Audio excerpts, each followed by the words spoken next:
What's up, everybody, and welcome to the Cookin' Live Cooking at the Crib, the last episode of 2020.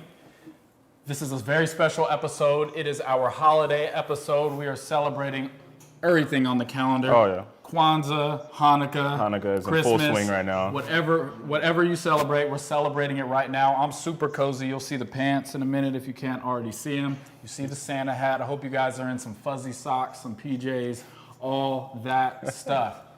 My name is Ryan Royster. I'm Byron Hughes. And I'm Matthew Bicep. We are the Last Supper Society. We treat every meal like it's our last.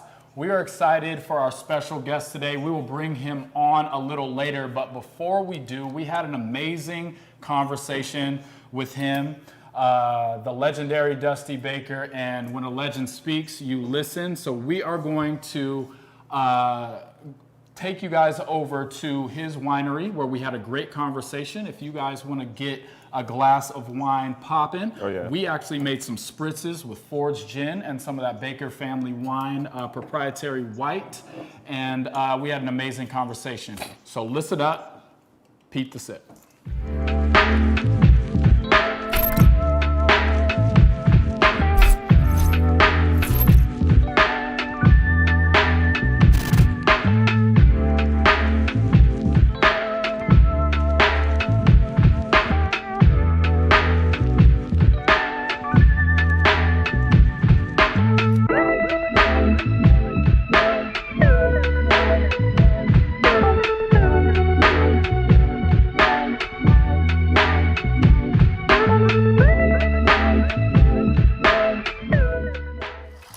Dusty, thanks for having us at Baker Family Wines.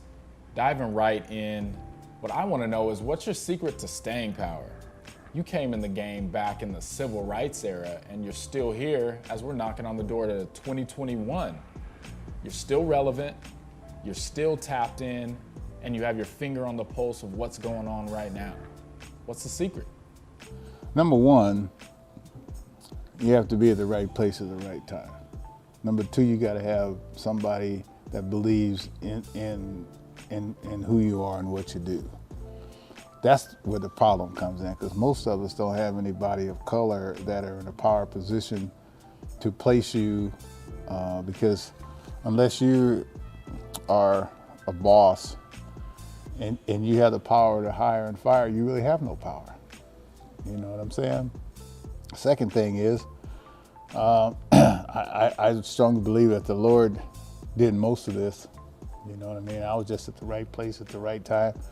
And also my background of military, all black society, certain times, all white societies other times, all Hispanic societies another time, because I played winter ball and lived in Venezuela for 5 months, in Puerto Rico for 5 months, in Mexico for 5 months, and it teaches you how to adjust and get along with people and feeling comfortable in your own skin without you necessarily changing, being like a chameleon, depending on what form of society or realm where you are.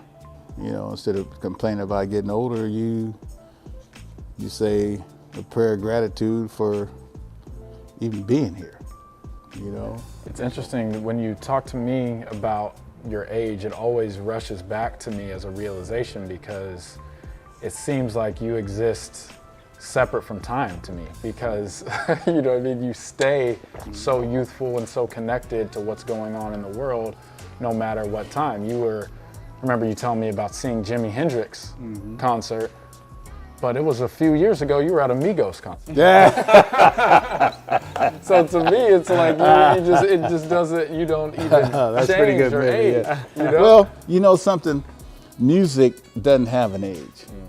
You know, whatever mood that I need to be in that day, whether it's blues, whether it's reggae, whether it's, you know, R&B, whether it's rap or whatever mood, the music puts me in that mood. And see, I've always thought that musicians, because I've been around John Lee Hooker quite a bit, and one of my main men, Elvin Bishop, we fished with him, and they've taught me, how to stay relevant, because you don't try to, but certain people transcend different generations. And it really helps to have a daughter 40 years old and then have a son 21 years old. I mean, you know, and that helps me stay relevant to the players that I have, because they're in my office and they're like, man, you listening to so-and-so? I said, yeah, come on, sit down, man. And then somebody else will come in and they say, man, you listening to Fleetwood Mac? Oh, yeah. And then somebody else say, who's your favorite rapper? Who's so-and-so? You know, and I'm like, oh, yeah, I took my son to see Snoop Dogg in Sacramento about 10, 12 years ago. You know what I mean? And they're like, and I believe, you know, the music and food bring people together. You know, and that's how I've always managed, where I bring in food. You know, like it's hard for somebody to say, hey, I don't like Mexicans, but you're eating the taco. Right. Or somebody, you know, hey, I don't like, you know, I don't like Jewish people, but you're eating some matzo ball soup. I mean, let's interchange, and like on a team, you know, one day basically is maybe rap day. Next day is country western, which some of it I like, but most of it I don't, but it's yours. Right. And then one day is, you know, Latin American Day, and you know, whatever you want to listen to, then that's what you guys do, and then you learn to, and you know, you learn to adjust to, you know, what your neighbor, what your teammate, or what your brother listens to. Yeah, I love that. I love that connector, and we try to use food to connect people. That's kind of what our whole vibe and message is, and I think it's important to use the kind of cultural artifacts we have, like music or food or whatever it is, to connect people, and that's what eliminates those differences. I believe that. Because we all enjoy it. Well, Dusty, we appreciate you. Thank you for sharing with us. Thank you for having us in your amazing winery here. And well, it's small, but it's quaint, it's warm. Mm-hmm. You know, it ain't fancy, but it's ours. Absolutely. You know what I'm saying? All right. Well, all right, cheers. Man. Thank you. Cheers. All right. Nice Absolutely. to meet you, sir. Y'all going places, you know. All right. Cheers. All right. Thank you. That was an amazing conversation. We were in the presence of a legend, and he just put the game on us, so we soaked it up. I hope we got just an ounce of that game. I was listening. If anybody was watching the E40 and Too Short versus just before this, they were having a whole conversation about soaking up game from the OGs. Yes. And it hit home for me. We might have to release that whole 2-hour conversation one day on our YouTube, because it went places. Oh, yeah. And you guys will love to hear that. But without further ado, we are going to bring in the legend himself. You know him as the current manager of the Houston Astros, former manager of the Giants and the Reds and the Nationals, will soon be the first black manager inducted into the Hall of Fame. You guys, prayers up for that. We need that to happen. The legendary Dusty Baker. Hello. We are live. We're live from his wine cellar right now. Dusty, what you got in that wine cellar? What you picking out? Well, actually, I'm picking out some Baker family Zinfandel. Okay. You know, that's what we're going to cook with tonight. Yes, we're cooking with the Baker family Zen. Yes, sir. Yeah, I got about 700 bottles in here. Okay. I don't know how in the heck I'm going to drink them all, so I'm going to have to give them to my friends or will it to somebody. Maybe I'll will you a couple. You know what I mean? Absolutely. Not anytime soon, though. No time soon, brother. Well, Dusty, thank you for joining us. Yeah, well, you can go ahead and walk back to the kitchen as we walk and talk here, but we embarked upon a conversation that touched on a lot of things, and one of those things was staying relevant and staying connected to culture. You who deal with young people on a daily basis as a professional baseball manager, you've really seen it all. And how does your experiences, literally your rookie season was when MLK got assassinated, and you're here in 2021 when we're in a different type of civil rights movement of sorts. Like what is your secret to really understanding and informing what you're doing now with the past that you've seen? Well, I think part of my secret is trying not to dwell on the past, but don't forget the past. Right. And you stay in the present. Like the reggae song says, you're living in the present, but you're also into the future at the same time. It helps me to have a young son, and it helps me a lot to be around youngsters and to be around young people like my nieces and nephews. They came over today, and I talk to them. I see their haircuts. I see how they talk. Half the time I need a dictionary to try to figure out what they're talking about. The urbandictionary.com. Oh yeah. But I mean, this is part of it. And the thing about it is, you don't try to be a youngster. You don't try to be a junior flip. You be what you are, but at the same time, you don't have to be old either. And you don't have to be old in your mindset. You don't have to be old in your ways. You got to be open to modern things, but at the same time, you keep your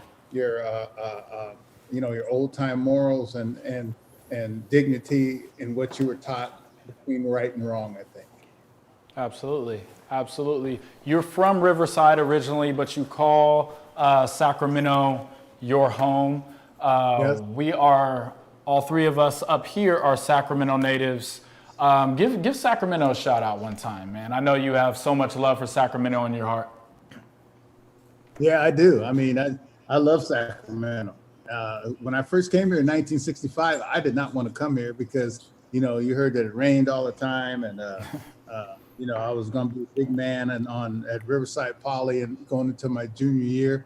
But, it didn't take me very long to love Sacramento because it's full of the things that I like to do. Like I was fishing and hunting down in Riverside, but half the time we were out in the middle of the desert someplace. And I moved up here and we had like 4 or 5 rivers and 6 or 7 lakes within half an hour, of Sacramento and right. Being an outdoorsman, and my dad being from Florida, he's from Lakeland. So he was big time, fisherman, and I played against some of the greatest players of all time that came out of Sacramento. When you got Jerry Oyster and Roland Office and Darnell Hillman and Buck Martinez and the Browns and the Lees, and the list goes on, and Larry Boyle, the list goes on and on. And, I'm not real big on tattoos, but one day I saw my son, he sneaked and got a tattoo. He got the 916 on. Hey, shout out Darren Baker one time. Yeah. Shout out DB. And then he got the Sacramento Kings. He got 2 tattoos, one 916 and one Sacramento Kings. So, I couldn't be too upset. You know what I mean? So, he was giving Sacramento some love, and this is the place I love the most. Absolutely. Well, Dusty, we're going to have plenty of time to chat and talk. I know you have stories and game to give us, but we're going to jump into what everybody's here for, and that's whipping this coq au vin, the bacon fougasse, that bacon bread. We're going to sip on some Baker family wines. Let's get the whoopty popping. You don't mind if I start I'm going to leave it to you guys. No, you start sipping. I will be in the chat, in the comments. You guys holler at me if you have any questions or concerns, and I'll get right back at you. Leave it to the chefs. Ryan's out. Ryan out. He's actually not out. He's still here, guys. He's in the comment section. Hello, everyone. It is the last episode of the year. We made it, you guys.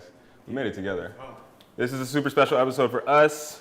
Not only because, this is Christmas episode and, we got Dusty Baker on here, but for me personally, this is a super special episode because I got my right-hand man with me, guys. This is Matt. He is my sous chef, and he has been the one prepping all these kits that we have been sending out over the entire year. So super happy to have him here. The story goes a little bit deeper about this episode with Matt's involvement, actually. If you guys noticed the collaboration that we did with the restaurant called Boosh in San Francisco, that is actually his alma mater. Yeah. How long did you work there?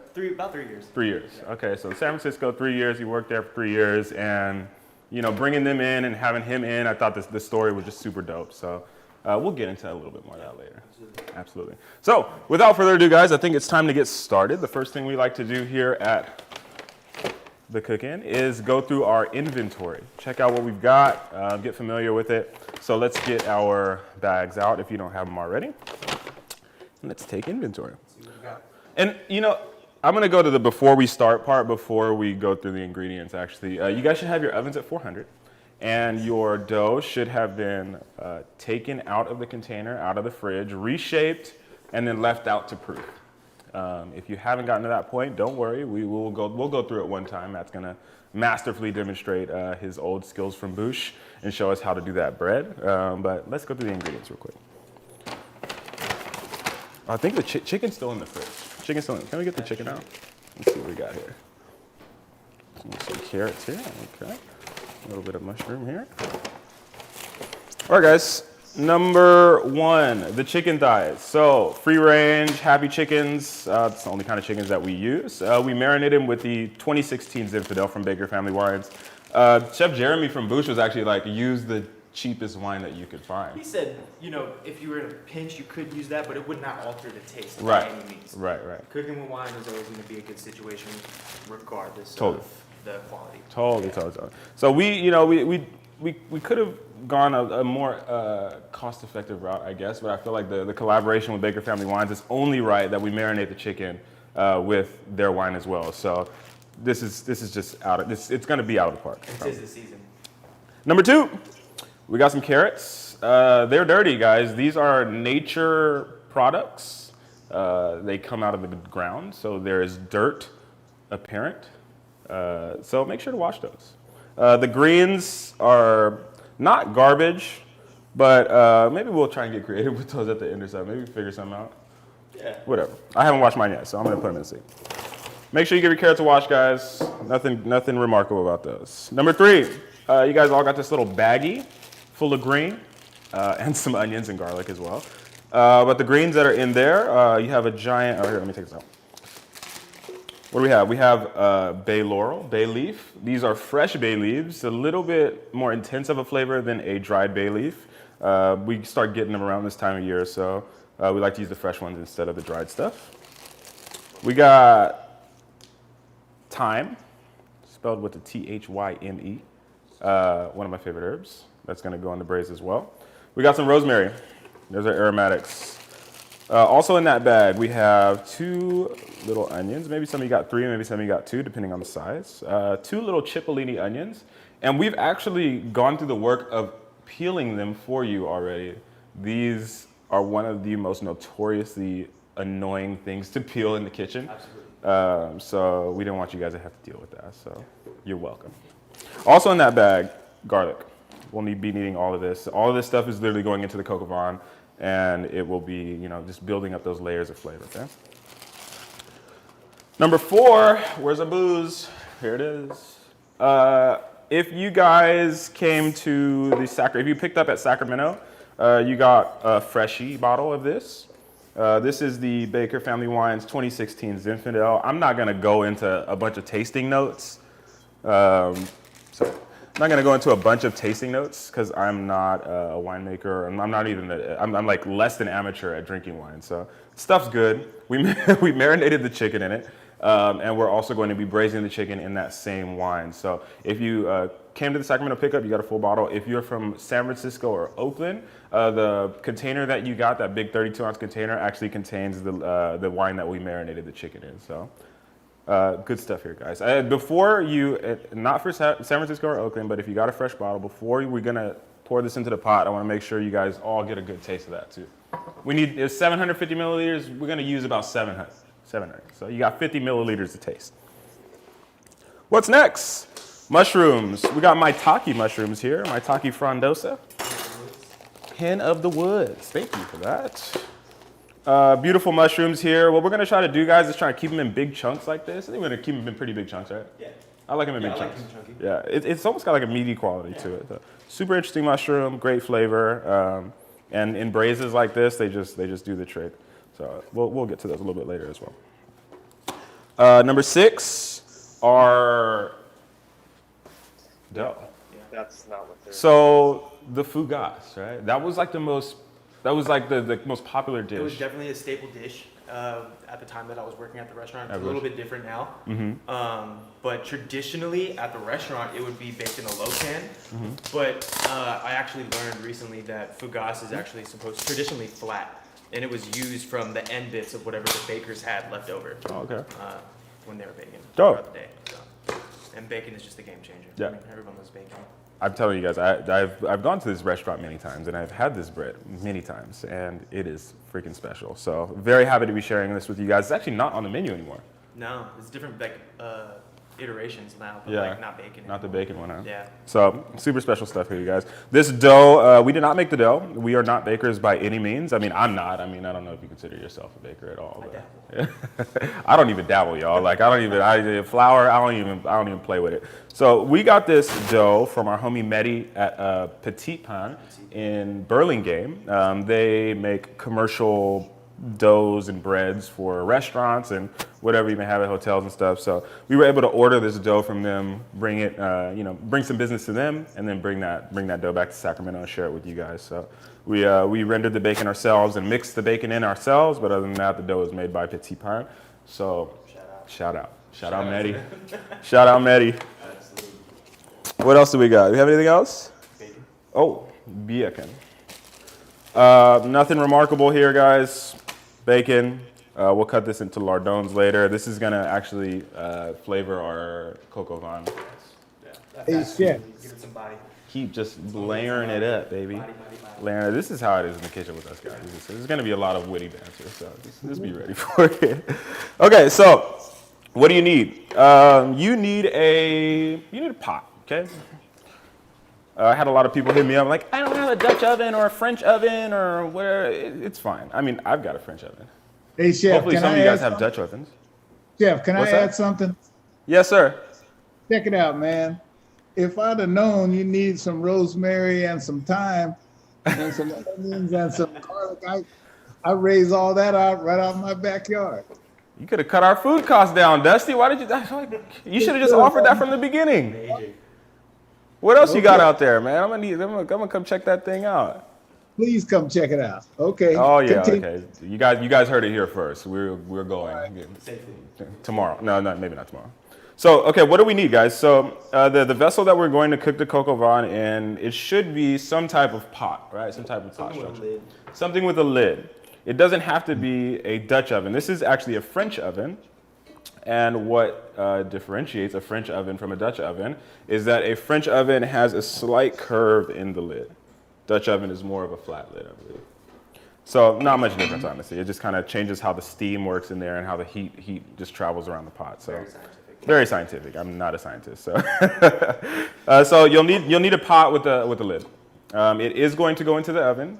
So it needs to be oven safe. So if it's got those plastic handles on it and you got it from perhaps the Dollar Tree or the discount section at Target, probably not going to want to put it in the oven, guys. So just check for the handles, check for this little knob right here. Make sure it's not just full plastic, okay? As long as it's metal construction, even rubber, most rubbers will be fine. As long as it's like full metal construction, it should be fine. What else do you need? You're going to need some kind of baking sheet or a loaf pan also works if you want to get fancy, if you have these types of things available. But what we're going to use is just this tiny little sheet pan. Like you said, it's meant to be, or traditionally flat. Yeah, more like fougasse. Right. In essence. Right, and you guys served it as a loaf at the restaurant, which was, I feel like that's a dope like innovation on it, right? Yeah, and it was great for slicing it if we're doing like a bread and butter situation. Presentation, right. Yeah. We want to get this stuff into our mouth as fast as possible as soon as it's done. So we're going to go traditional style on our end. But again, if you guys have a loaf pan, it works. Just make sure it's not too big. I would say maybe like no more than 2 inches by maybe 4 inches at about a 2-inch height. If it's any bigger than that, don't use it as a loaf pan. But as far as a sheet pan, you can have any size. Just make sure you grease it before you put your dough on there. I'm going to get to that in a second. You'll need some fat, olive oil, canola oil, vegetable oil, no coconut oil, no sesame oil, no chili oil. That would be weird. Just regular cooking oil. You'll also need a little bit of all-purpose flour. That is going to thicken our sauce. We got a lot of it.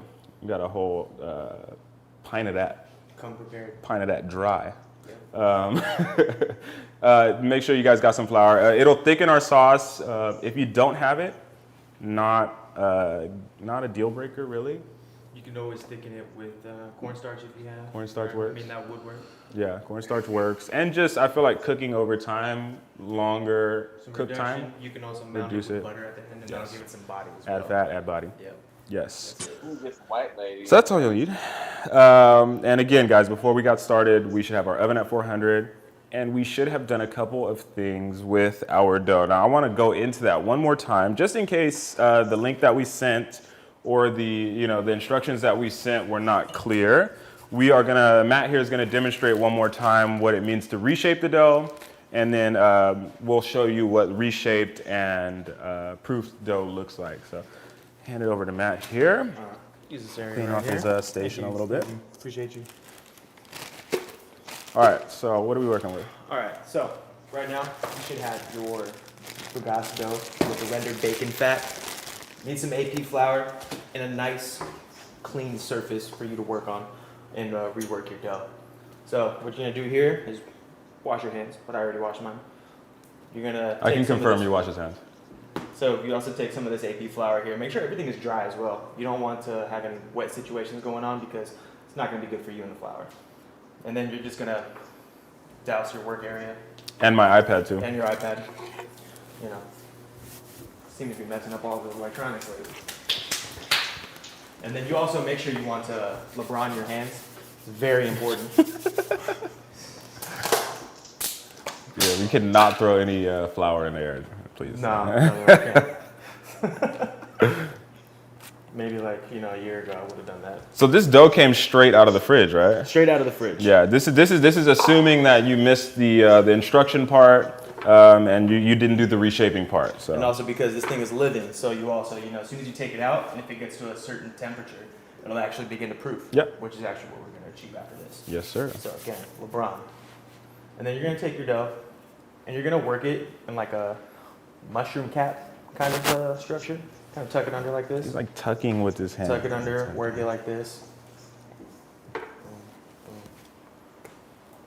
doesn't have to be perfect because it's going to proof and rise again anyway. So if you're left with like a little circle like that, that's it. You've achieved it. Yeah, that's it. Yeah. And then once you get to that point, here, I'll come with the assist real quick.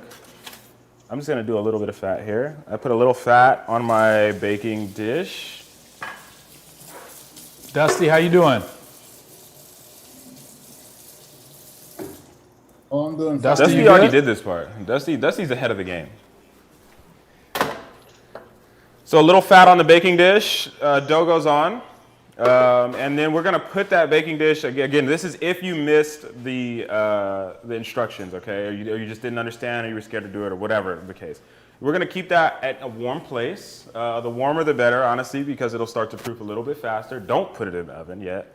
Just let it hang out in a warm place, let that yeast start to do its thing. It'll start to grow and it'll start to proof and do its thing and be ready to go into the oven. If you can see this one, let's get a little side by side. So here's the one we just did in my right hand. See, Dusty, you see that too? Yes, I can.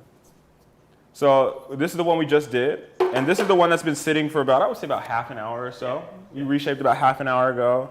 Left it on our warm stovetop.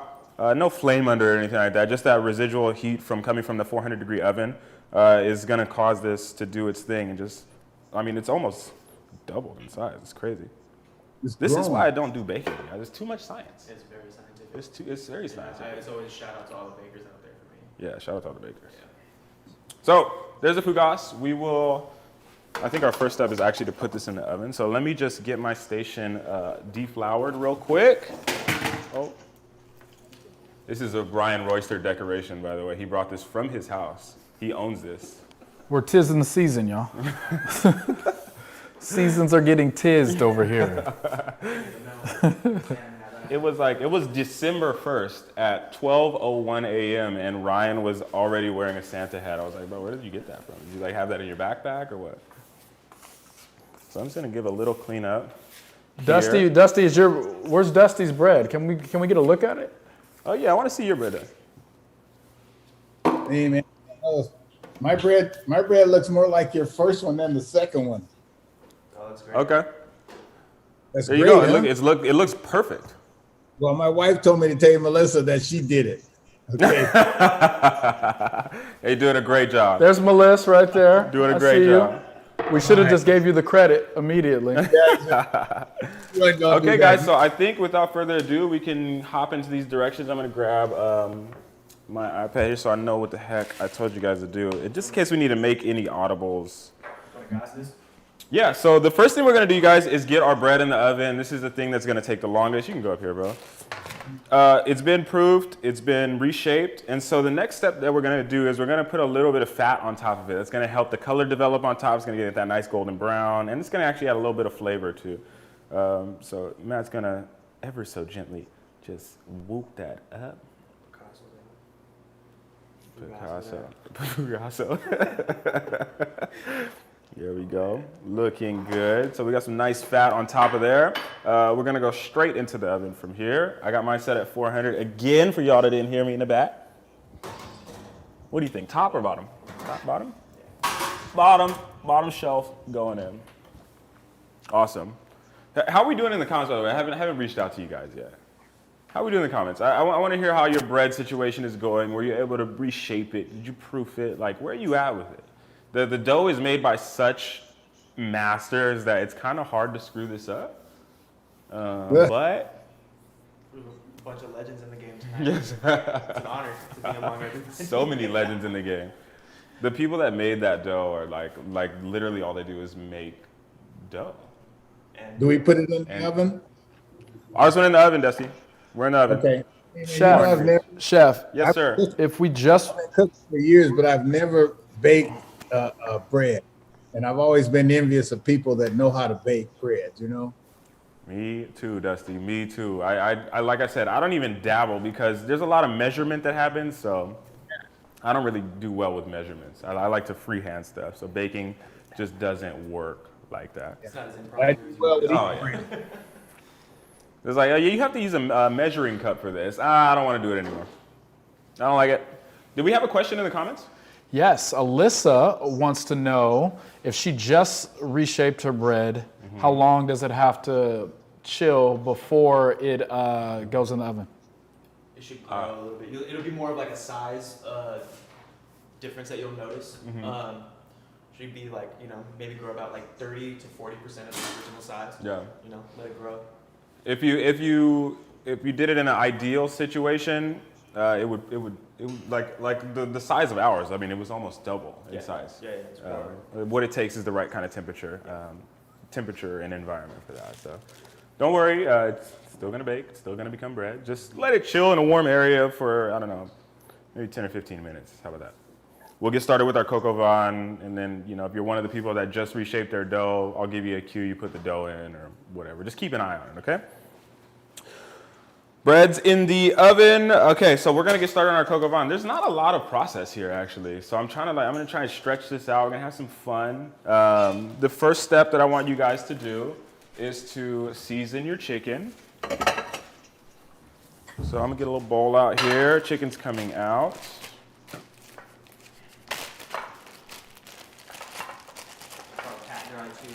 Yes, sir. This was marinated, so there might be a little bit of excess moisture on there from that wine, that marinade. So let's get a couple paper towels here. I got some salt here if you want to do the honors after I dry it. I'll just keep my chicken hands, you keep your non-chicken hands. Okay, that's cool. So I'm just gonna pat this dry with some paper towels. Why I'm doing that is to obviously just get rid of some of that moisture, but this is gonna help the chicken sear a little bit better. We're gonna be able to develop a better color on there, more crispy situation, a more like a proper sear. When there's a lot of liquid that's being released into the pan like that, what starts to happen is it starts to steam, and that is not the cooking process that we wanna go through here. We wanna sear and we wanna braise. We are not looking to steam this at all. So any excess moisture that we can get off is a good thing. So with the paper towel, okay, and that's gonna have the very chefy seasoning right here.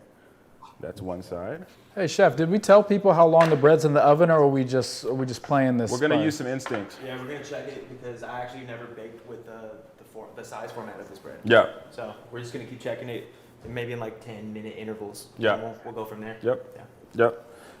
So I flipped it, seasoned both sides, and now we're just gonna let this hang out for a while. And now's the time to get through our knife work while we're letting that season. We're doing two things here when we leave our chicken out like that, right? So we're seasoning it, we're letting that salt penetrate, okay? But we're also tempering it, right? Because when things come out of the fridge, they're cold.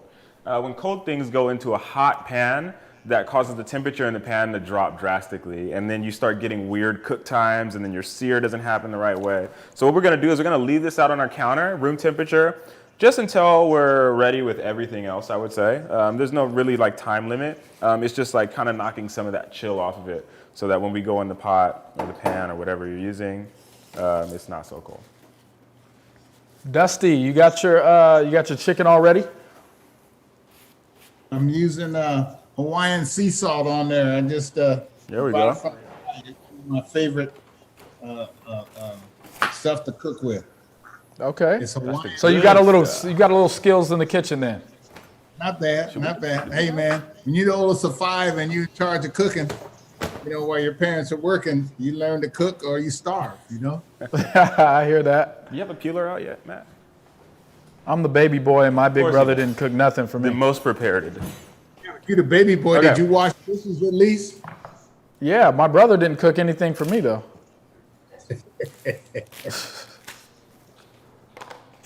All right, we're about to get back into this, you guys. It's time for actual knife work.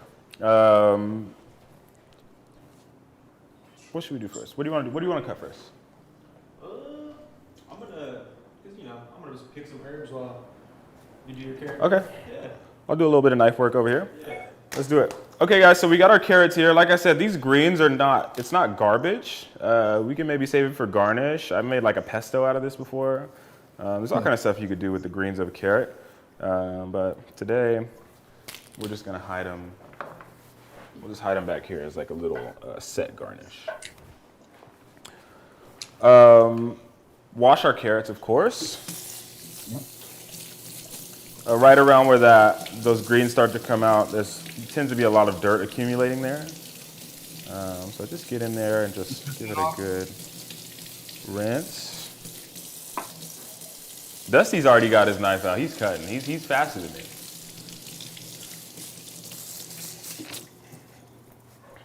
Is there a special knife you like to use or anything? Chef's knife. What's that look Regular like? old chef's knife. Chef's knife is gonna have. Yeah. Let's see. Maybe this one's a little bit better. Chef's Like knife is just this? gonna have that typical chef profile. That's technically a santoku, which is a Japanese shaped knife. It's got that curve on the front like that, but it's a multi-purpose, all utility chef's knife. Okay. That's what we want to be using for this. You got it. So carrots are washed. I got a I'm gonna bunch of peel them. knives. I think last time we did it, we used like some heirloom carrots and we didn't peel them. You can just clean them kind of with a vegetable brush or Yeah. bird's beak.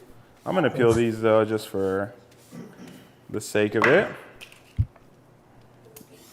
Okay, let's get that skin off of our carrot. Okay.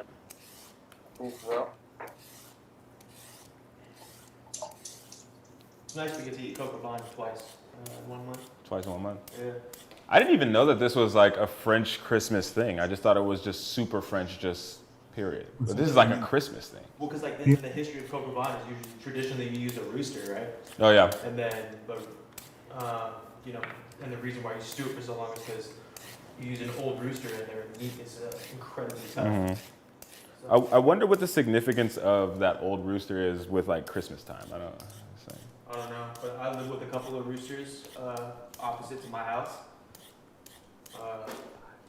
I'm not opposed to using roosters for stew. Chef, why are we peeling? What's that? Why are we peeling it? I want to peel it because, like I said, these carrots are pretty dirty, and there might still be a lot of dirt trapped in there. That's one of those things It's hit or miss. It's depending on what farm it's coming from, you know, how it was processed after it came from the farm. These ones were not heavily processed. It looks like they literally just ripped it out of the ground and gave it to me. So let's get our carrots fully peeled.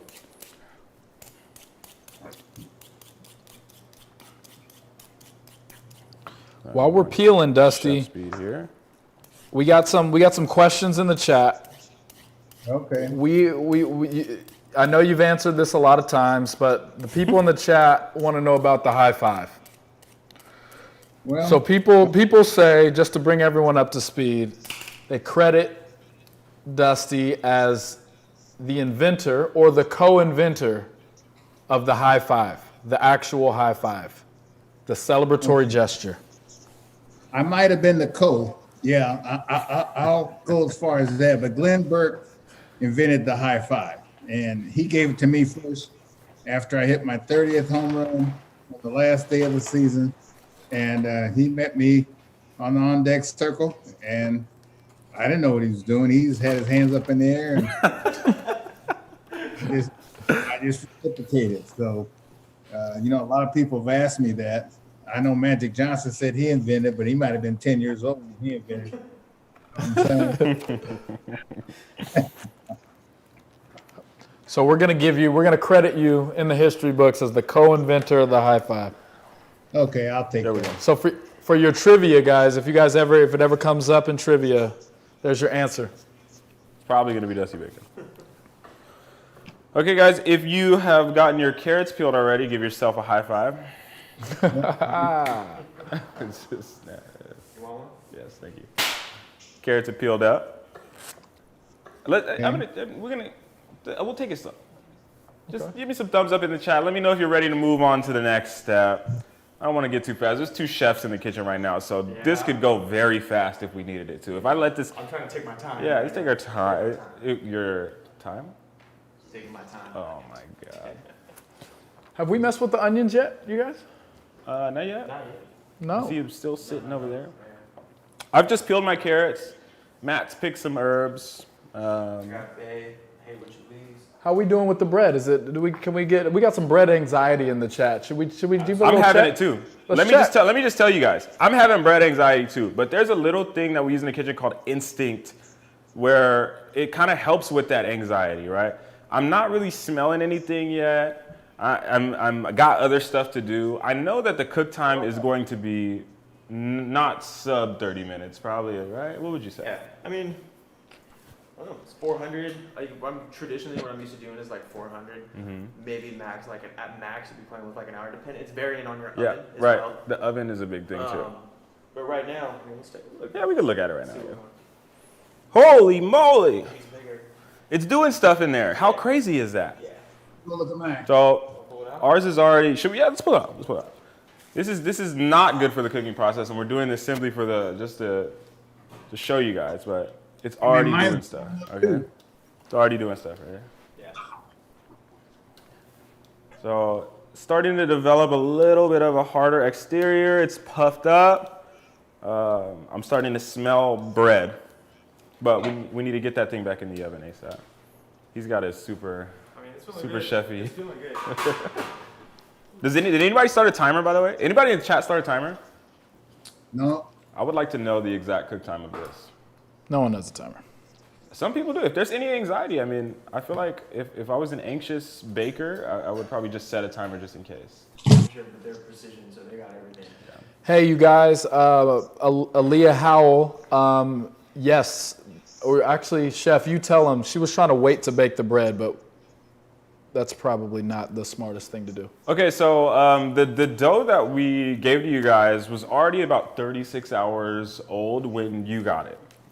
So we picked it up on Thursday, we processed it, prepared it, portioned it. So we don't really want to be keeping this stuff, away. Like we want to turn it into bread ASAP. Yeah. So holding it, there are ways to do it. Don't suggest it. If you have 30 minutes, bake it off today. Just get it done. And if you needed to wait because you didn't do the proofing and reshaping process yet, now's probably a good time that you could put it in the oven if you had to go through that. So let's get our bread in the oven. If those people get their bread in the oven, then we can all move over to the knife work now, I think. Yeah. Carrots are, out everybody's Alea, good with too. their carrots. Let's get it popping. What's up, Alea? Okay, so carrots. What do we want to do? We want to cut these in half? Everybody, there was like quite a few different random sizes, and I have some random sizes here too, so I can show you a couple different cuts here. So I got this super skinny one. If they're tiny like this, see that, Dusty? I got a super tiny one. I can just cut that in half lengthwise, and that'll be just fine in the cocoa bun. But if we have some that are larger, what do you think? Like an oblique cut? Yeah, oblique cut, that's my go-to. Oblique. Huge fan of like long-term cooking or stewing. Yeah. I love oblique cuts. So we don't want to get these things too small because we're braising them. We want them to retain their texture and their integrity over that braising process. So we don't want to just turn it to mush. So that oblique cut is a good one because it keeps large pieces of carrot. This cut right here is great because it's going to keep a large piece of carrot. So it's gonna. You want to demonstrate? You want to get some knife work on the camera, bro? Can I use my knife? Yeah, bro. Come on over. We're gonna have Chef Matt do it. So tell us about your oblique technique. My oblique technique is straight out of the French laundry cookbook from Thomas Keller himself. Shout out to Thomas Keller. TK, baby.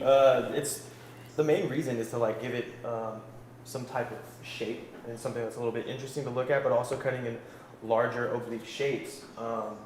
It retains the firmness of the vegetable for long-term cooking and stewing. Because you want to be able to at least eat the vegetable as well when you're done. Totally. And it's better than just cutting it into like rings or coins or something. Yeah, so you're just going to take that. Oh, let me get my, let's stabilize that actually. You got the guy? Yep, I got you.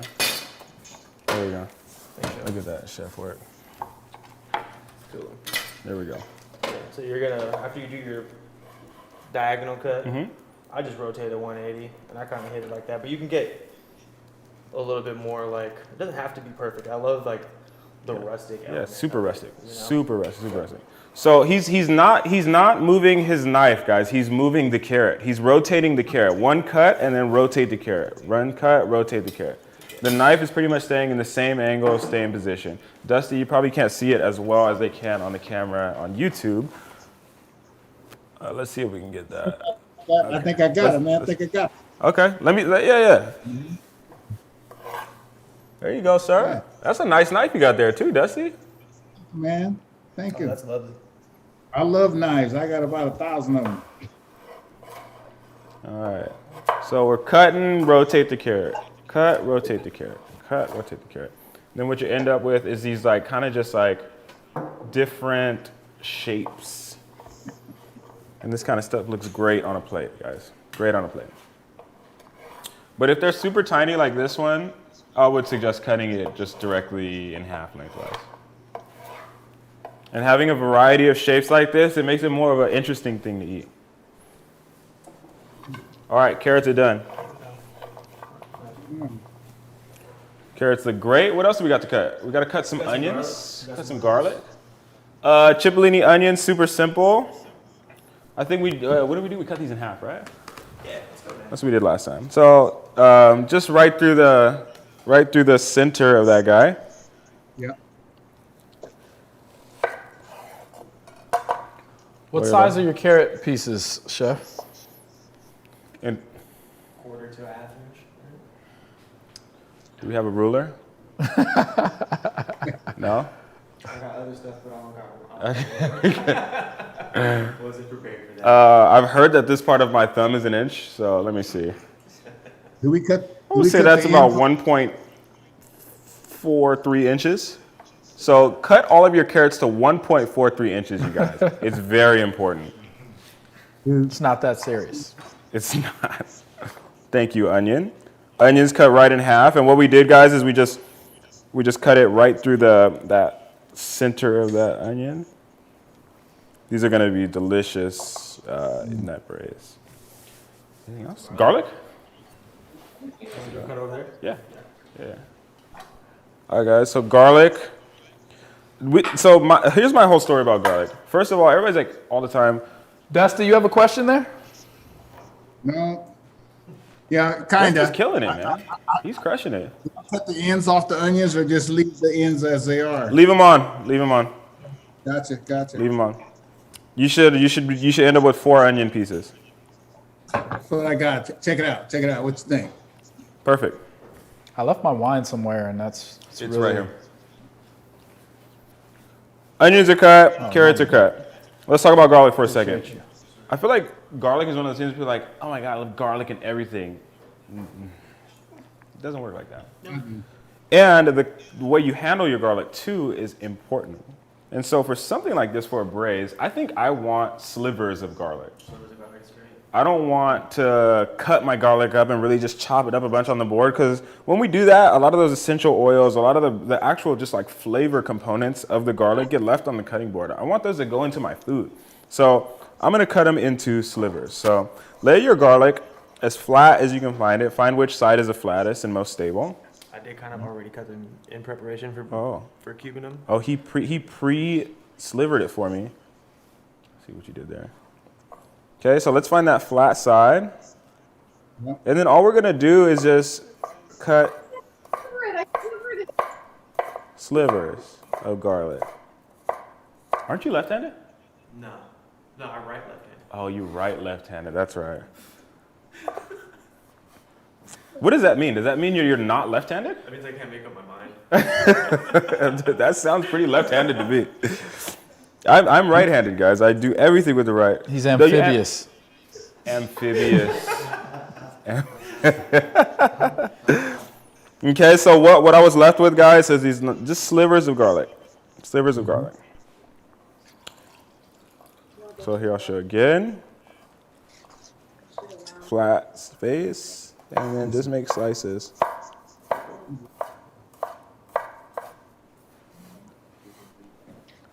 So now we have these nice big pieces of garlic. We haven't lost a ton of that garlic flavor on my cutting board. We haven't just beat this garlic up. It's actually going to flavor my braise a little bit better because it's still intact. Anything else to cut? Do we have anything else to cut? Oh, we have to cut the bacon. Bacon? Yeah. Oh yeah, so Matt, guys, he already got ahead and peeled, or it's not peeled, picked the leaves of thyme and the leaves of rosemary. And all he's gonna do, we got a shot of that.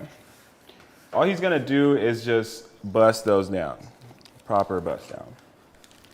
So do we have any more rosemary? Can we show him actually how to de-stem? I think his hands look better than mine, so I'll have him do this. Here's some rosemary here. All right, I'll find some thyme. Sous Matt's gonna demonstrate. Sous Chef Matt is actually a hand model in his spare I time. had my first,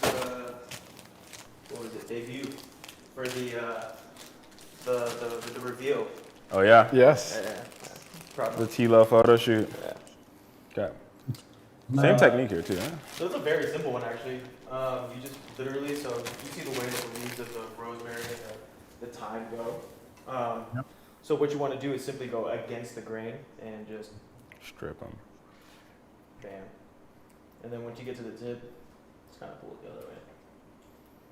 Is that easy, guys? Different strokes. It is literally that And it's easy. the same business for the thyme.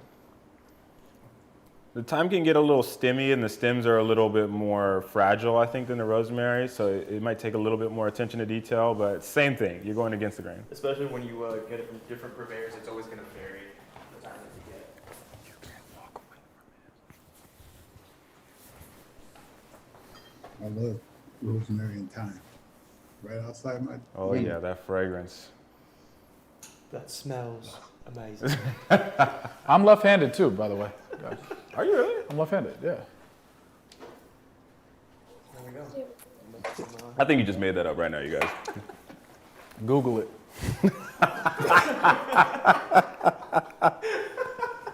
You know you're doing something when you got that. You can Google my handedness, son. Is Ryan Royster left-handed? If you start typing in, is Ryan Roy, and then it's like, is Ryan Royster left-handed? Are you autofill? Like, you know what, I'm just gonna At pickup, Mr. Haggerty, who's in here cooking, he actually wore a shirt of a minor league baseball team that he thought I played for. I didn't play for that team, but Another player named Ryan Royster did play for that team. Who is the homie? And it's a white dude. Wow. The white Ryan Royster. Was he left-handed as well? He's right-handed. See? Yeah. We played at the same time. 2 Ryan Roysters. 1 black, 1 white. His mom has actually texted me, Facebook messaged me before thinking it was her son. Did she not look at your profile pictures? Facts. Somebody has asked me to sign a baseball card of his. A white dude handed me the card. Use all of this No lies. I don't know if you guys could tell, but this is technically the Last Supper Society holiday party right here, too. So we're just having a good time. I've got wine in a coffee cup, so we're having a great Dusty, time. you got a question? Yeah, do we use all of this thyme and rosemary? I would like you to pick it all and chop it all, yes. Okay, gotcha. Okay, guys, so we've got our herbs worked up. The next thing we're gonna do, I feel like you're just. I've been using my hands on the camera this entire year, so let's give Matt some. So I'm pretty sure we didn't do it as well, but a nice trick for cutting bacon when it's already sliced is cutting it right out of the fridge. As it tempers, it's always going to be a little bit more flimsy. Yeah. Right? Once it warms up, that fat starts to turn from more solid to more like. Is it less viscous or more viscous? Thicker? It just gets really like. Does it? Nobody knows? Can gets someone help us out in the chat, please? This happens every time I want to say this word. More viscous means thicker. It's viscous. It's thick. Yeah. Shout out, Mary. Fergalicious. So the fat, when it heats up, it becomes less viscous. Right? And moving on. Easier to cut when it's cold, guys. That's all we're talking about. The cut we're doing is a lardone, right? Yeah, and the best way to do that is just to do like a slice cut with your knife. So you simply just want to come down like this, and then you're gonna be left with these little dads right Yeah. here. That's like perfect size. Little dads.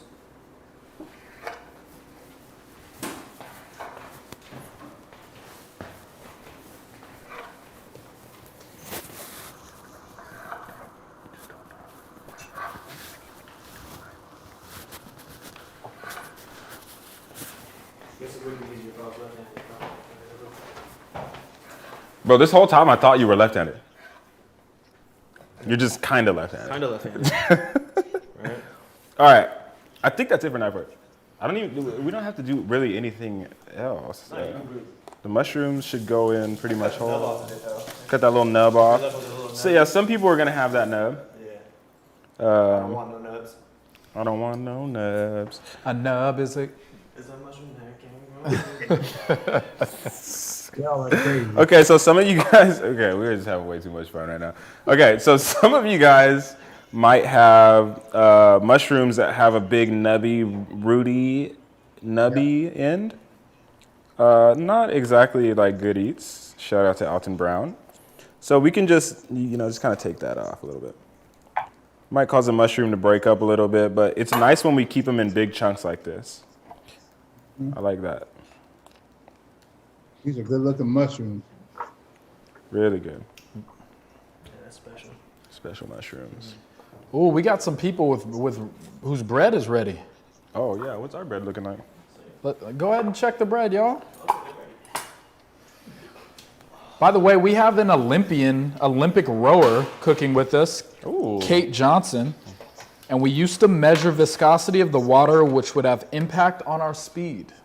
Wow. Got viscosity vibes in here, knowledge. See, Olympians. You just try to move on from viscosity. This is obviously a conversation that we need to have. Wow. Field day in here That's right now. crazy. So Matt is going to check the inside of this bread with his very chefy tool. It's called a cake tester. Basically what it is just a thin piece of metal. You can use a paper clip if you have one. Paper clip. You can use a thin knife if you don't have anything like a paper clip or a cake tester. Really what you want to do, let's show him. Directly into the center. The thickest part. Thickest part. Let it stay for a second. That's how you test And then we're going to pull it out. Inspect it. Is it wet? Does it have dough on it? Is it, does it look uncooked? Is it hot? And then I usually do the lip test because I burned all my fingers off. So it's you pretty hot. can touch it on the top of your lip to see if it's hot. So we know that that's done. That's done. Ours is done. Yeah. So maybe you guys have similar success or luck. Hopefully you do. But this bread is gonna come out and chill for a while because we don't want to cut into it right away. We want to just kind of let it chill for a second, right? Yeah. We don't want to go right into So it. wait, the bread is ready? Our bread is ready. Our bread is ready. This is something that is y'all. completely unpredictable for us. So our bread is ready. So we got to call a little bit of an audible for our whole instruction situation. But our bread is ready. We're gonna let it hang out right there on that stove top until it's time to eat. You got bread enough today, yeah? A lot of done bread in the chat. We got done bread in the chat. Let's go. What's up, Chad? Let's get to this coq au vin. I'm Time ready to do it, you I'm guys. hungry.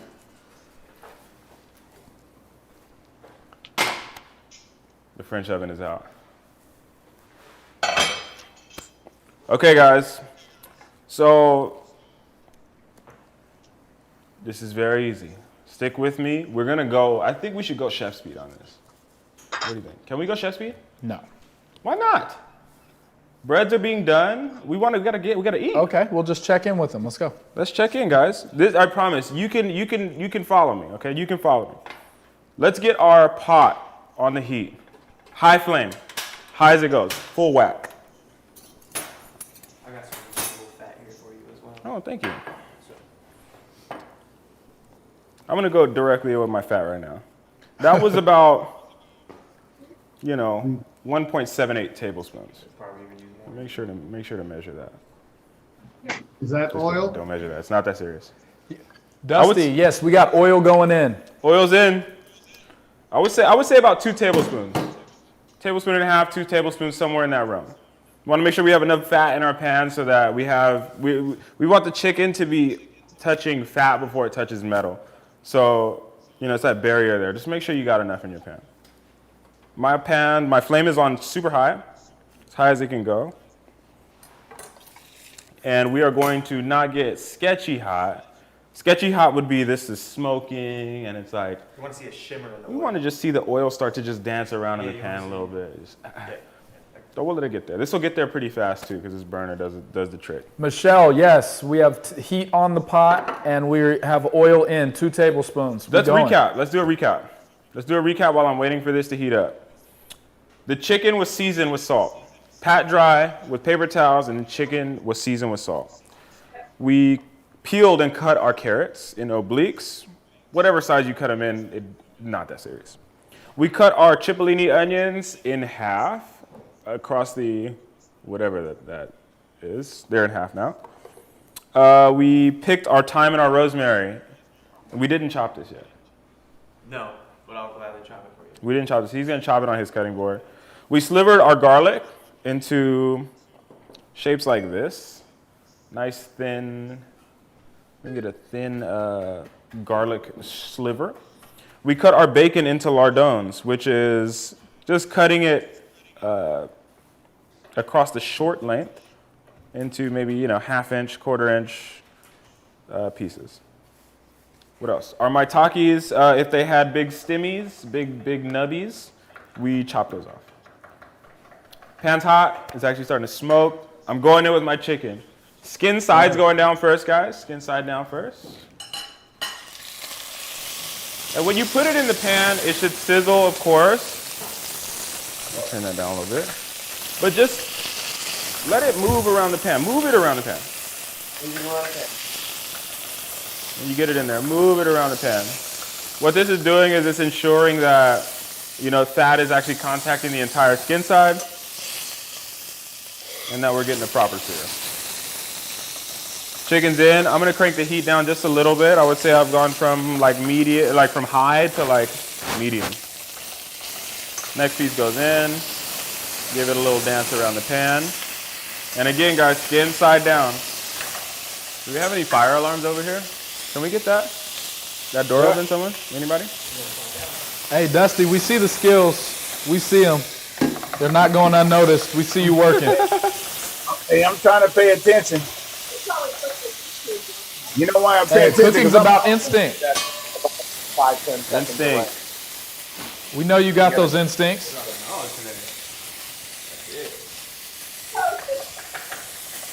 We're gonna try not to pull a Brian Washington here and set off any smoke alarm. Hey, Dusty, real quick, we have somebody in the comments saying they played against you in basketball in high school and put a little bit of D on you, a little bit of defense. Well, somebody had to. You know what I'm saying? We got Bond Smith. Bond Smith in here claiming that he guarded you. He actually said you lit him up a little bit. Hey, man, I wasn't the best, man. Darnell Hillman was the best. You know? And they had a dude that Follow could me guard here, guys. I keep moving this. I didn't like this one I dude keep- guarding me, Joe Kemp from McClatchy. Joe Kemp, man, he guarded me from the time I left the bathroom. Around a little bit, yeah. We got some Jose Altuve fans in the chat too, Dusty. Moving around. Really? We got Hunter Janest, 9-year-old Hunter Janest. What do you think? Longer, huh? I leave it inside down. So hard to turn this thing down. Phil? He's about the same size as Altuve. Hey, Okay, guys, so we're steering away here. I'm sorry to interrupt your conversation, but we're going at chef speed, actually. There's hot oil and chicken in the pan. We need to take a look at it. I'm at about medium low on my end. We're starting to develop this nice golden brown sear on there on that skin side. You can actually, don't touch it. I wouldn't suggest touching it. Yeah. Because it's hot. But I have nothing feeling in my fingers. So it's starting to get a nice crust on there, and we're searing. Nice. I'm gonna keep going just a little bit longer here. Check this one. Okay. Nice. Do I turn it over? If you're starting to go golden brown, you're about ready to turn it over. Real quick, we have somebody who's a little ahead. What happens with the herbs? Well, where should we put the herbs in? Should we put the herbs in the wine in, right? Yeah. So as soon as we get that wine in and we get that vigorous like boil going, it's a good time to throw our herbs in. Okay, guys, I'm gonna go ahead and flip here. And we're not trying to fully cook this right now. All we're doing is searing, and we're starting to build a base for our sauce. Our coq au vin is all about that sauce. But make sure the chicken don't get lost in the sauce. But if there was any sauce to get lost in, might be the thing. So we're building the base layers of that. So chicken flavor is gonna be in the pot, right? Searing both sides. It should be, very audible. You can hear, I'm sure you can hear mine. You should be able to hear yours as well. Let's see the other side. Not quite. Just want to get a little bit of color developing on both sides. And again, we're gonna braise this. So crispiness is not exactly gonna it's not gonna happen. Yeah. This is gonna be like very tender, moist chicken falling off the bone type situation. So the crispy skin is not going to be preserved in this, unfortunately. But what we're doing is we are creating, again, that base layer of that sauce. The fat from the chicken, those little artifacts from the chicken stay in the pan even after you take the chicken out. So we're building up from there, okay? Starting to smell nice here, so I'm going to remove it from the pan. Boom. This is what we got.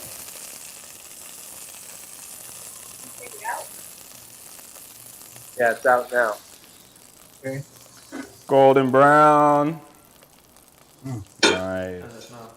It's smelling like. Smells amazing. That smells amazing. Okay. Chicken's out of the pan, and guys, I'm going at chef speed at this point. It's time. We want to get this thing going. Okay. Heat's still on, about a low. I think I want to go in with the bacon. On low. Okay. Bacon's going in next. Bacon's We already going have in. fat in this pan, so this is gonna start. It's gonna happen pretty quickly. More fat. It's gonna happen quick. More fat, more body. Nice body. So bacon's in. I'm at a pretty low temperature here. Just gonna let that do its thing for a second. Make sure to spread it out. No big piles of bacon. Gonna let that render off nicely.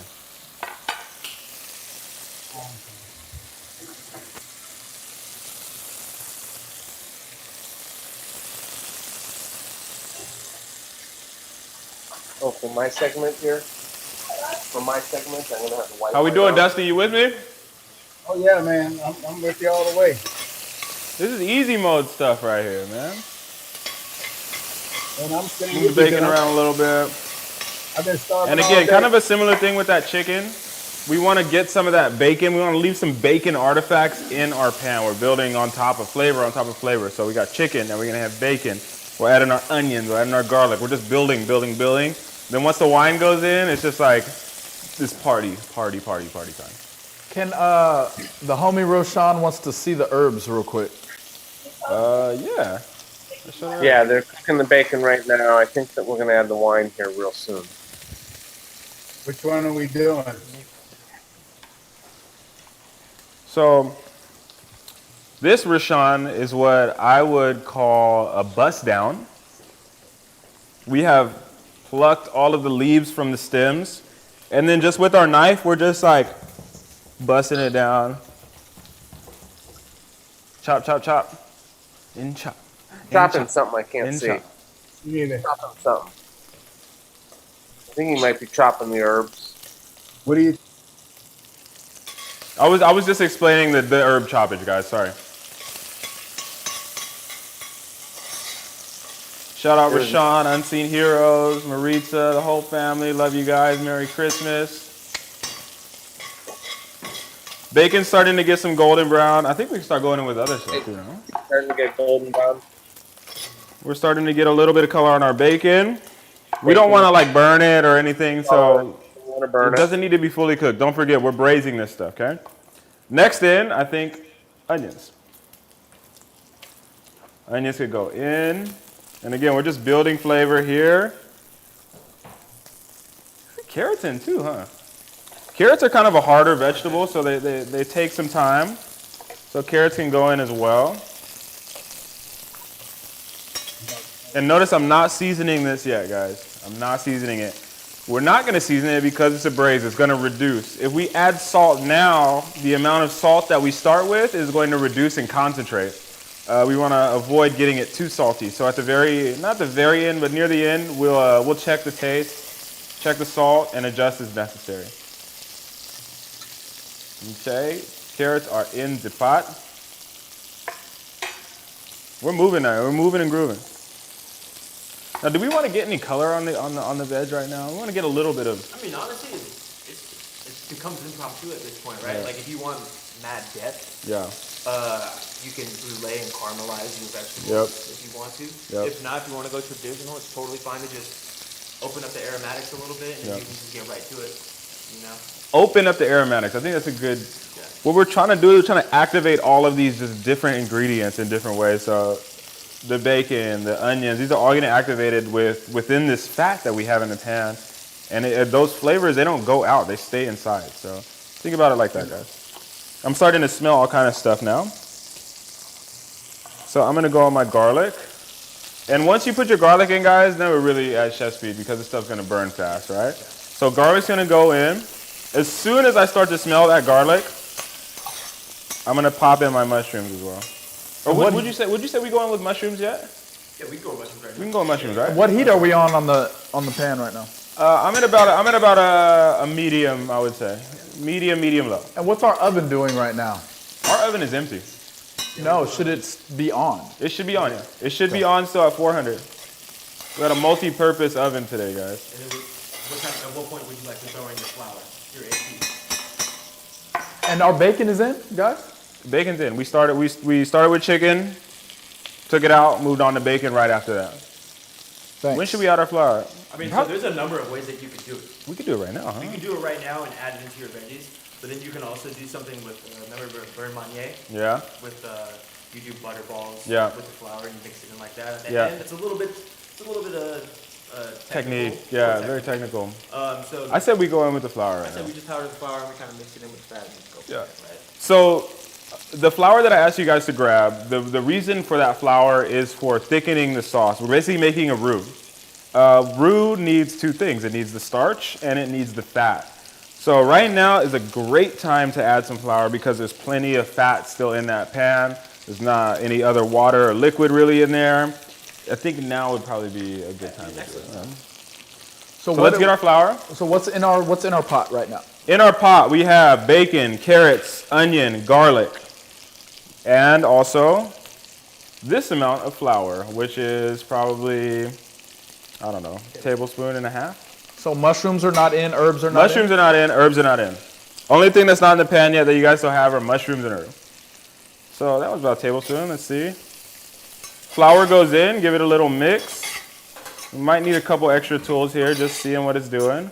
I think we might actually need a little bit more flour. We're gonna go Stirring a little bit at a time as well. a little bit more flour. Give it a stir. Make sure that flour and that fat are meeting each other. How you doing, Dusty? Oh, I'm doing great. I'm ready. Man, Looking I'm good, almost ready. A little bit more.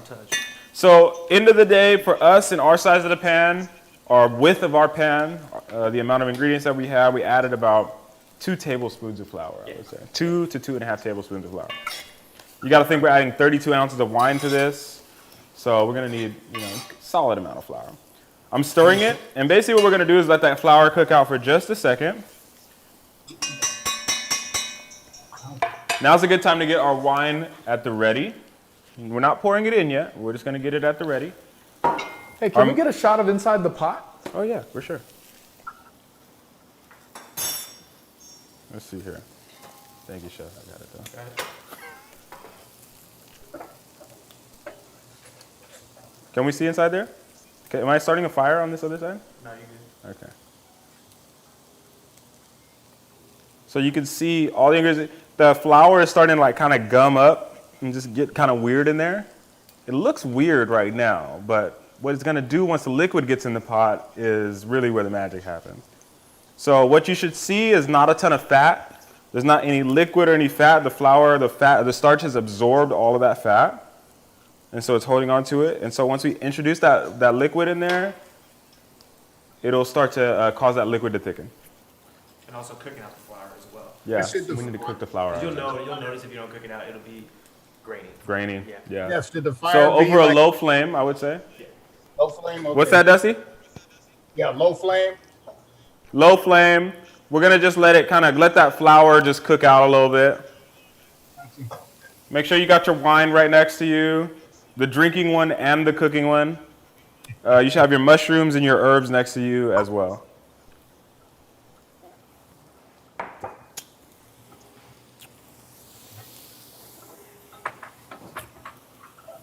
Boy, this is looking good. I think it's almost time. Yeah, it's definitely like a bay leaf for sure. Bay leaf in. Yeah.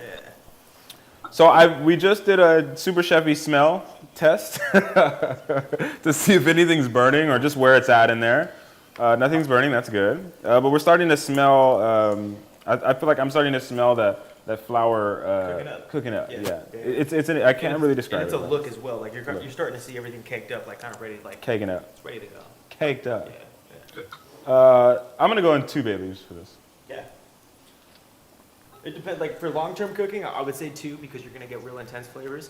But if you're doing something quick, like in the future for any other dish, I would definitely I like to throw maximum herbs in for short-term. Short-term, yeah. Short-term cooking, I like to just blast the it. aromatics and then go. Yeah. Absolutely. Our heat is on low, Fawn. Low, guys, low. Bay leaf went in. I think now's a good time for mushrooms too. Bay leaf went in. Where's the All of them. I put 2 bay leaves in mine. Do I put the whole bay leaf? Yes, sir. Okay. Immediately following that, we went in with mushrooms. Yeah. And then immediately after that, I'm gonna crank that heat up. We're not gonna go to full whack, but we'll go about medium high. Let's say medium high, yeah? You intend to deglaze? Is that what you The deglaze is about to happen. You guys have been cooking with us over the past 9-10 months. We do a lot of deglazing over here at Last Supper Society. It's super important. All that stuff that you see on the pan that you're like, oh my God, it's burnt on the pan. It's not burnt. That's flavor that is trapped in the pan. We're gonna release it by adding liquid when the pan is super hot. It'll boil, and everything that's there will release off of that pan and flavor our sauce. Chef B, Yes, before sir. we go in with the wine, Oh my God, I gotta turn the everything is temperature down. in except for mushrooms, correct? Mushrooms are in. I mean, excuse me, everything is in except for herbs. So the bay leaf has gone in, guys. Bay leaf is in. We're starting to wake it up, activate it a little bit because it's not all chopped up, right? That little steam from there is starting to activate that bay leaf. But the chopped herbs are still on the side. I think we'll add that right after we add our wine. Yeah. I messed up. Okay, so back to the heat. What's up, Dusty? Yeah, I messed up. I added the herbs already. That's okay. You're fine. You're fine. It's totally fine. I'm gonna It's eat cocoa it. Hey, I'm butter, gonna eat it anyway. I don't care. This is first of all, it's not that serious. Second of all, this is like technically like a peasant dish. Like this is like a old school style, like we gonna throw in what we got style dish. Yeah, and Sometimes you don't even got herbs. the most humble dishes are often the most celebrated. Yeah. You know, jive cooking at the crib. Okay. So mushrooms are in. Heat got turned back up to medium high. We can start to see that the pan's getting hotter. I haven't moved anything around in there. There's smoke coming off of there. It's perfect time to add our wine. As long as your pan's super hot, stop stirring that thing, Dusty. We want to let it get. When you stir it, it's gonna mess with the temperature. Let it get super hot. Once it's hot, wine goes in. If you have a bottle, it takes the whole bottle. Okay.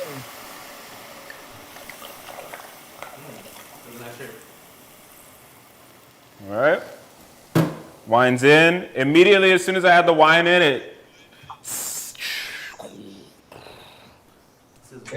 sizzled.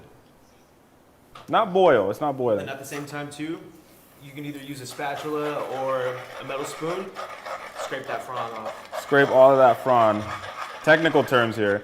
The frond. The frond is those artifacts I was talking about that's left over from all those other ingredients. The chicken, the bacon, the onions. The stuff that you thought was burnt on the pan is actually flavor. So we're gonna use a spoon to release it even further.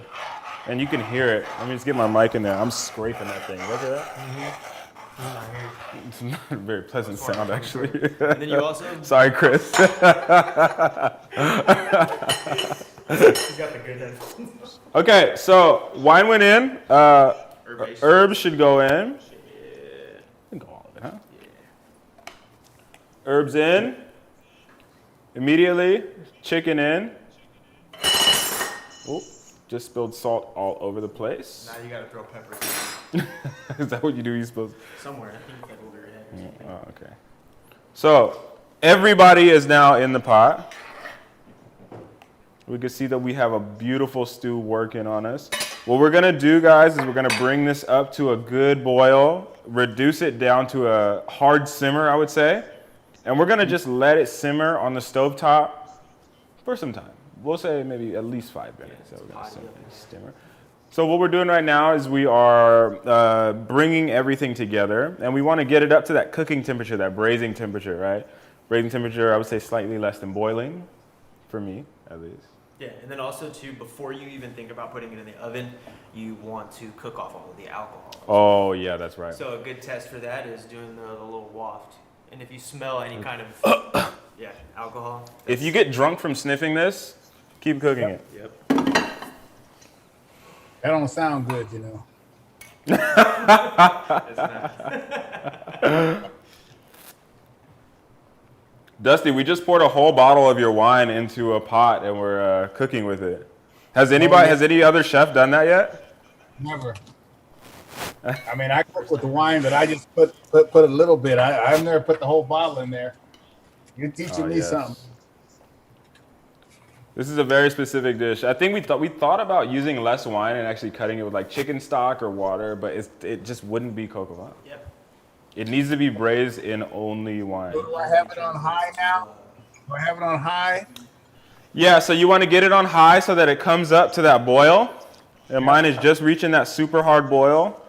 Mine I'll too. actually scoot this over a little bit. Can we get a pot shot? And Pot can check. we get a recap too? Pot check and recap. Coming ASAP.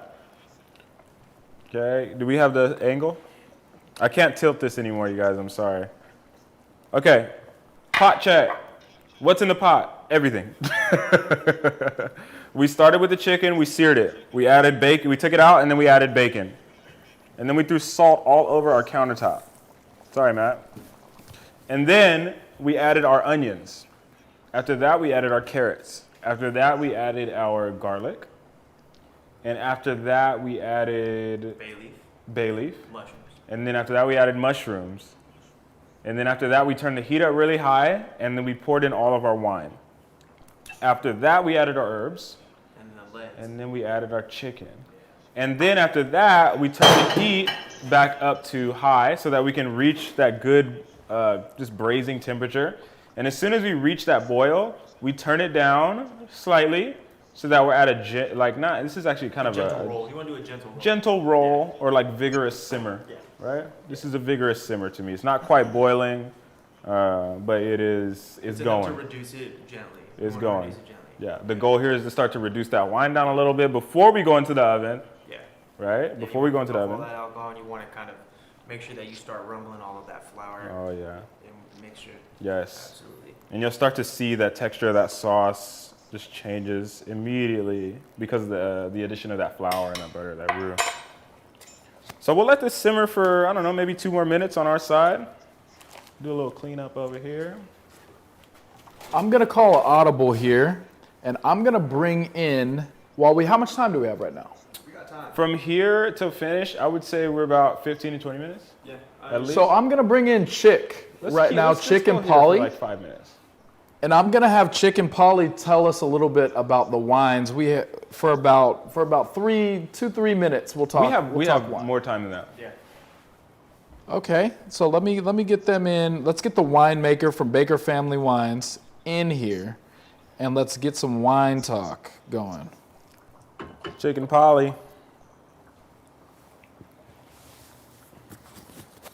Chick and Polly, let me know when you're ready. Are they muted?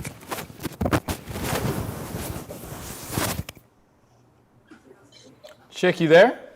Yeah, we're here. I didn't, it's the whole Zoom thing. We didn't know if we had to unmute things. No, you're good to go. No worries. Let's talk wine. Yeah, let's talk wine, Chick. Okay, we can talk wine. So this is Mr. and Mrs. Winemaker, Chick and Polly.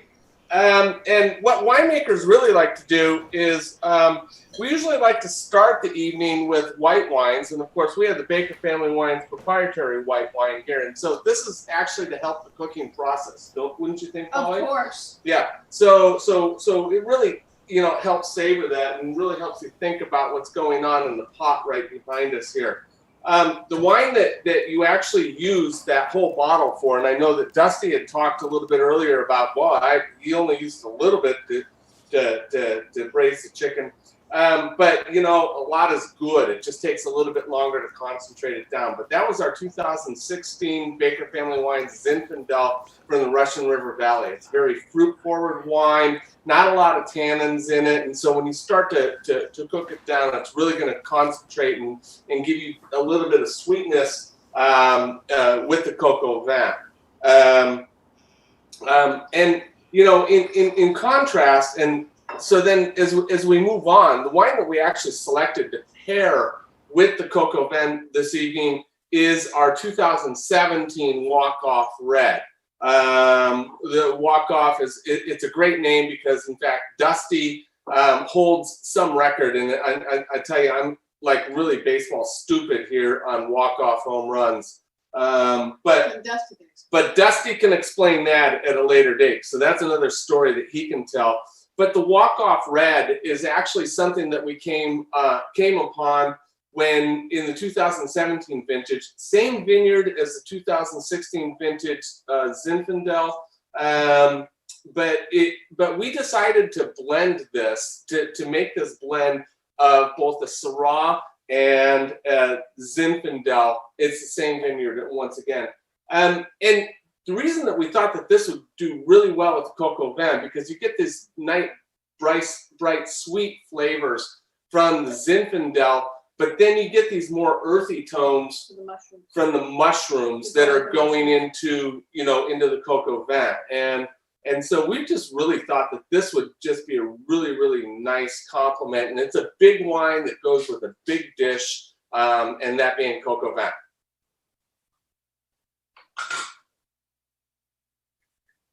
Are we there?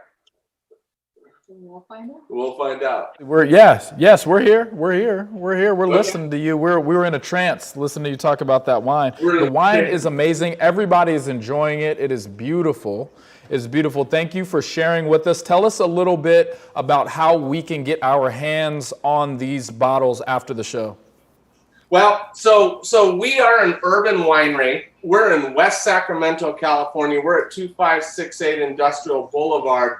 If you're coming from the Bay, West Sacramento is the city that you're going to actually stop in before you get to Sacramento on your way to Tahoe. So, and stop in because we're in what we call the beverage district. We're right off of US 50 there. If you're coming from the east, well, you just might as well just pass through Sacramento and just go to West Sacramento and come stop by our tasting room. You know, and if wine's not your thing, our partners on the other side of the room is Bike Dog Brewing, and so you can actually get some beer there as well. So we got beer and wine, one-stop shop. BakerFamilyWine.com. We've got a web store there. We're a week before Christmas. We've got some holiday specials going on. It is just a great time of the year for those last-minute gifts. Why not give someone a bottle of wine? Thank you so much. Thank you so much, Chick and Polly. The wines are amazing. We are so thankful for this partnership and for working together. We are going to bring Dusty back in. So cheers to you guys, and you guys keep on cooking over there. Yes. And we will see you guys a little later. Keep on cooking. All right. Keep on cooking. And See you I later. also, just real quick before you guys are out, I want to say I'm sorry for drinking your wine out of a coffee mug. But it's a really nice coffee mug. Oh, no. You got to drink while you're cooking. It's mandatory, Ryan or Byron. Yeah. We ran out of wine glasses, so. Oh, well, that's okay. It's okay to drink out of something other than a wine glass as long as you know you're not supposed to. There we go. More legend talk today. So all the legend talk is happening today. Okay, guys. So we have let this thing just kind of simmer and reduce down. I'd say it's reduced by maybe like 5 to 10%. You can see it's starting to thicken a little bit. So let's catch back up. See, I think there's like a lot of questions in the chat. I'm gonna address this right now. So if you guys are at any point where you don't know what the heck is going on or confused, what's in the pot, what is, you know, where'd you get those aprons from? They're actually Forged Gin aprons. They were a gift from Kevin. Let us know what's going on in the chat. We want to know. Absolutely. So where are we at right now, Chef? We are just reducing right now, correct? We're just reducing. We're reducing on the stove. Cooking off the alcohol. So at a certain temperature, the alcohol evaporates out. Unless, I mean, the booziness would not be delicious. No, and it's a smell thing. Like, you'll know if it's still there. Let me see. You get a walk. There's no alcohol in that because it didn't burn. This one's pretty good. Yeah, I would say it's good. So we're at probably like close to 10 minutes of simmering. Yeah. Don't actually sniff it like I just did, you No, guys. you want to walk it. What was that, Dusty? What's up, Dusty? I said I'm smelling less alcohol, a lot less alcohol. Yeah, just waft it. This is the waft right here. If you just Yeah. waft. That's what it called. Walk it. Waft it. I think it's spelled W-O-F-T. Waft. W-A-F-T? Waft it like I talk it. I don't know how waft is spelled. Am I doing it right? It's not even a real word. No, it's not. Can someone help us out with that in the chat too? Is waft a real word? We Yes, did it the spelling is. and direct. Nope. I'm not listening to Ryan. I'm not listening to Ryan. Can you guys please help us? Is waft a real word? I need the Webster Merriam Dictionary version. So my sauce is looking pretty good. The alcohol is pretty much cooked off of this. Now is the time where I can go into the oven. So I'll put my lid on. Do a proper braise here. Yeah, there we go. Do I put the lid on? Lid goes on, Dusty.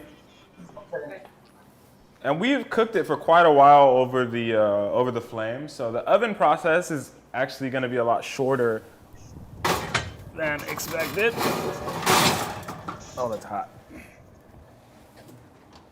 Okay. So when we waft it, Chef, what should we be getting? It shouldn't be a burn or anything like that, right? You'll literally feel it. You'll smell like an alcohol burn, like kind of like it'll burn your nose. Yeah. If there's still alcohol. Still that, Yes. yeah. You'll know. It'll smell good if it's gone. Yeah. Okay, and if they still are getting that waft, then keep it on the stove? Keep it on the stove. Keep it on the stove. Maybe even turn the heat up a little bit higher. Yeah, you can crank it up and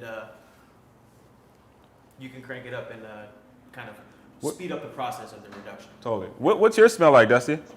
You good on the alcohol part? I'm about to put it in the oven now. Let's get it in there. I see you got a nice Le Creuset over there. I can see it from here. Whatever that is, I guess I do have a nice one. It's a brand, Dusty, and I can tell because of the color. Okay, man. That is a Le Creuset. Very nice pot. And how long are we staying in the oven, guys? So the chicken is cooked. Like the ingredients are all cooked.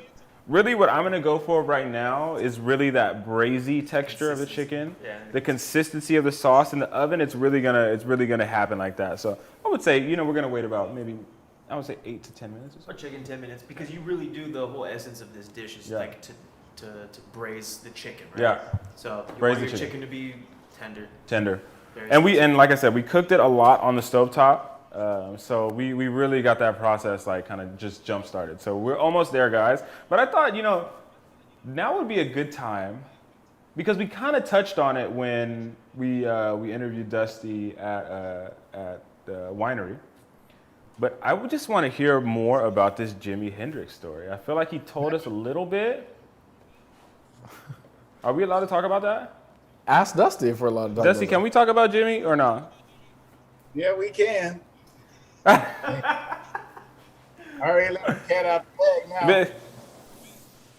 Hey, you know something? Like, I used to go to concerts like every weekend, and Ryan knows I used to go to concerts. I saw Bob Marley and Freeborn Hall in Davis, California, at UC Davis, and I used to go there and see all the concerts between there, the Fillmore.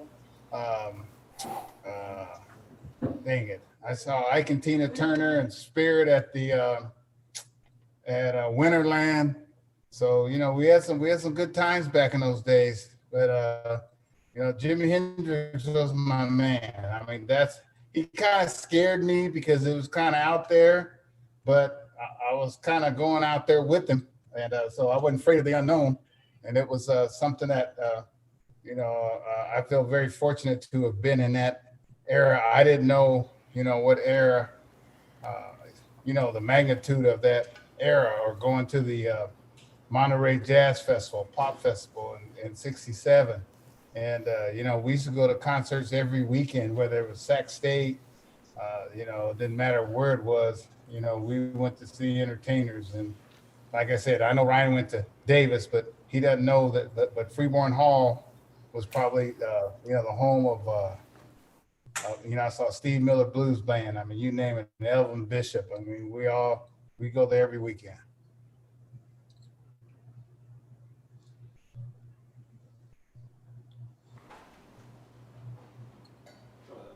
Yeah, I mean, what was that? Was that when you saw Jimmy? Was that when he lit his guitar on fire?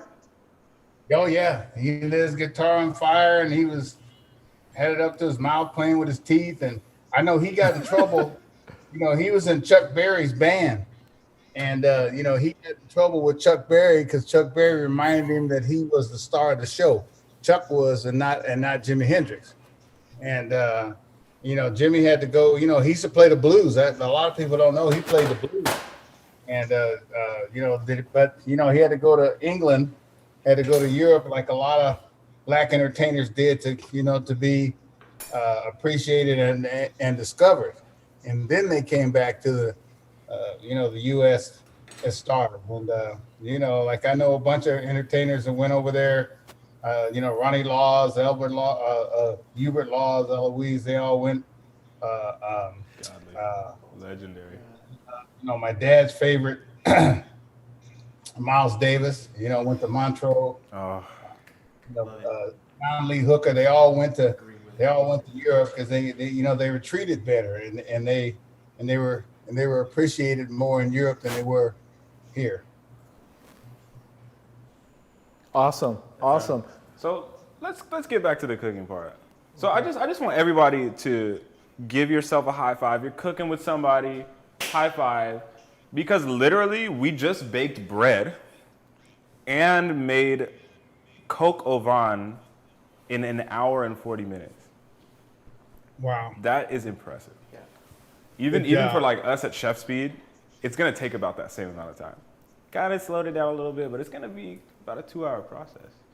We're coming in a little under 2 hours, so let's go ahead and check our coq au vin one more time. Yeah, let's pull it out. Now would be a good time, I think. Let's see. The bread has gone a little. I would love to Cold. hot warm bread is the way to Let's go, warm it right? back Yeah, up. let's Now warm that it it's up. cooked, it's safe, right? Yeah, absolutely. Okay. It's cooked. It's safe. So I'll pull the coq au vin out. You put the bread in. Yep. Chef, What you think, man? My bread looking good? Cutting board here. I could put some, or something. I could put this on. What's that, Dusty? Oh, how you looking? Look at. What you think? There we go. Golden Yeah. brown, baby. That looks good. All right, you guys. It's time for the big reveal. Bread should, if you took it out the same time we took ours out, it should probably go back in to get warmed. If you put it in a little bit later, like the stragglers did, it's probably gonna come out perfectly ready right now. All right, here we go. So if your bread has been out for a while, we're going to put it back in the oven to warm it up for a minute. Absolutely. Warm bread is the way to go. Warm bread's the way to go. All right, guys. Let's take account of what we have. Dusty, those here. oven mitts that you're using are awesome, by the way. Think now's a good time to taste? Crazy. And salt. This is crazy. Salt according. Crazy You got a spoon, crap. sir? This is yours. You got mine, so- So we're gonna taste?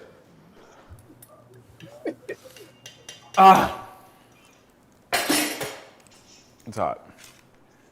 What happened? How's it taste? Excellent. Need salt though. We haven't salted it. Yeah, but it's great without salt. So Yeah. you already know it's gonna be a good time. The flavor, like we could like as I feel like I can pick out each layer of the depth that we built. The fattiness, the mouthfeel of that bacon, the roux that we made, the aromatics of all those herbs and onions, and then the wine. The wine has got this like black pepper and like And the then you're- spice to it. I'm curious to see what it's done with the chicken because we marinated it, so it's gonna be. So we are now salting. I just Salt seasoned to it. taste. If yours is out, you go ahead and taste it, and we're gonna salt to taste. Should we just go full disgusting boy and just melt butter in it as well? Yeah, I would love to melt butter in it. Hey, Dusty, Raw butter, my, it's not on the. Dusty, Mine's my pretty- pops is in the chat asking if those oven mitts are your old batting gloves.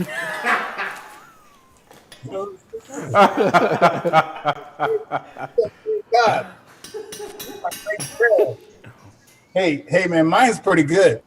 Hey, I'm asking one question. Can I put some of this sauce over rice? And when I eat my chicken? Oh yes, sir. Yes, sir. Please do. Man, Very that is one. Normally, I would eat this with rice too. I think, or something like this would definitely go right well with rice. But our starch that we chose today was the fougasse. Yes. All right, guys. So Absolutely. I've seasoned. I've tasted. The last thing we're gonna do is because you've seen many times. I'm a disgusting human being, and I like to add pretty ridiculous amounts of butter and stuff. Very French. Very French. So, Butter? Chef, would you like to cut us some butter for the mounting? This is optional, guys. Optional. What are you thinking? Do you thinking 2 tablespoons? I think 2, yeah. We're going in with 2 tablespoons of just straight butter. Unsalted. Unsalted, of course. Yes, unsalted, of course. And we're just gonna let it melt naturally in that hot situation. We want to emulsify the butter. Let it emulsify in. It'll change the texture. It'll change that mouthfeel. Obviously, change the flavor. Totally optional, by the way, you guys. Totally optional. I think we were both trained I'm following you with the butter. French technique. Yes. So this is not abstract for French technique. All right. Now we could just let that butter melt naturally. While we do that, I think we can. You think our bread's warm yet? I see that. I think we're ready, bro. I think we're gonna call it. Is everybody here with us? Dusty, we have Susie Lawson in the chat, and her mom Donna Williams says she taught your niece Oh yes, I do. at Cowan Elementary School. She used to bring you tamales from your sister to spring training. Yeah, my niece was here today at my house. Awesome, awesome. They say hello. Everybody, it is time. We are going to go to the plate. It's time. It's time to go to the plate. We've been here for a while, you guys. I know we've been. We want to get you guys some food in your stomachs, so we are going to the plate. And what that means is we need your creative juices flowing. Regardless if this is a beautiful mess or a masterpiece, we want you to take a picture of what you got. We want you to post it on the gram. You need to do two things. You need to tag Last Supper Society.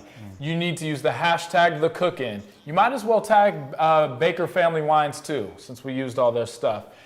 And the winner of the most fire, most beautiful plating gets dinner on us for next episode, which is our New Year episode. Should I just give it to him? January 2nd. Should I just give it to him? I feel like if you're here with us right now on this holiday episode, you should find it. Our special guest is co-founder of Black Lives Matter, Alicia Garza. That will be an amazing conversation that you guys will want to hear. But take a pic, post it on the gram, tag at Last Supper Society, use hashtag The Cook-In. We're gonna start plating. I'll still be answering some questions in the chat. We're gonna play some Christmas music. Some Christmas music that Dusty would like too. It's gonna have some soul to it. It's gonna have some soul to it. Oh, I can't wait. I'll be in the chat. Holla. Chef, you want to do the cocoa bro? Give you guys yourselves a high five for this. Oh, yeah. Everybody high five yourself, honestly. You just baked bread and made cocoa van in 2 hours. Good job, you guys. You know, Whatever you want. baby, All I'm doing is cutting the bread, it's okay? time. We gonna make it right.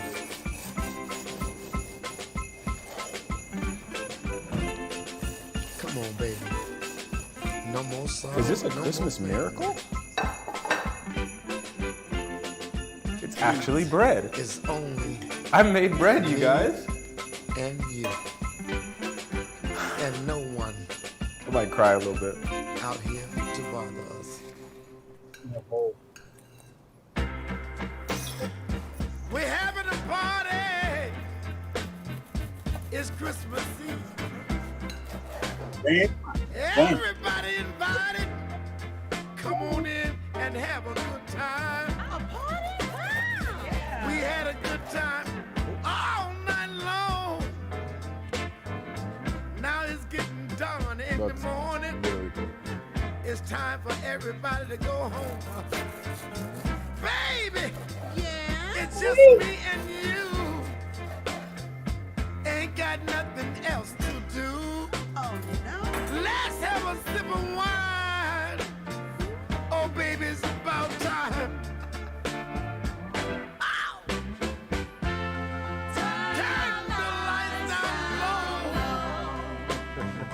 Baby, let's make it easy and slow. Ow! Now we're coming to the garnish portion of this this plating situation. Remember those carrot tops that we didn't throw away, guys? I know you need my love, and I need yours too, baby. Put 'em on the Wow. When you caught my eyes, baby, standing under that mistletoe now. Just one look it. in your eyes, We're calling it, y'all. it was plain to see. See what? Every day is Christmas when I'm loving you, baby. Oh, stop playing. Every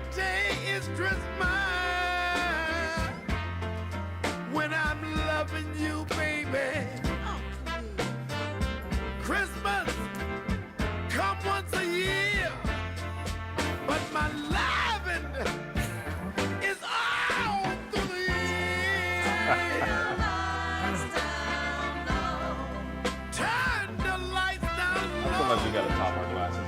Baby, let's make it easy and slow. Merry Christmas. Merry Christmas to you. I know you How's that need plating my coming, love, y'all? and I need Take those yours pics. We too. want to see it. Let's light the fire. Dusty's in there plating it up. See Dusty going in right now. Feel We my see you. desire. Feel my desire. Oh, baby. This is the Christmas music I like. So when December 1st happened, remember I said 12:01 a.m. on December 1st. Ryan came out of nowhere with a Christmas sample. And then he also has this playlist of the most The blackest. It's the blackest Christmas song. The playlist is called Black Christmas. If you guys want to find me on it's the blackest Spotify, Christmas song I've ever heard. it's on there. Yes. He's an aficionado of Backdoor of, Santa. I mean, it's all on there, y'all. It's all on there. It is all on there. no Christmas will ever be the same after this. Yeah. You guys sound on? You guys sound on? Yeah. All right, cool. I just wanted to give a shout out, like to Boosh, to Dusty, Baker Wine, Medi at Petite Pan. Medi, like, Julie. I literally appreciate everybody. Sending you so much love and appreciation and holiday joy. Wishing you all happy and safe holidays this season. Absolutely. Sous Thank you, Chef Matt in the building. My right hand on my left Dusty, side. how's it coming? How's it looking? It's looking good, man. I put mine over rice. You know what I'm saying? Okay, well, you got to show off this plate. We got to see this plate so the people can see the finished project, what you did. Hey, man, I just want to say Merry Christmas to everybody. Be safe and God bless, man. I mean, and we're lucky to see another Christmas. You know what I'm saying? Absolutely.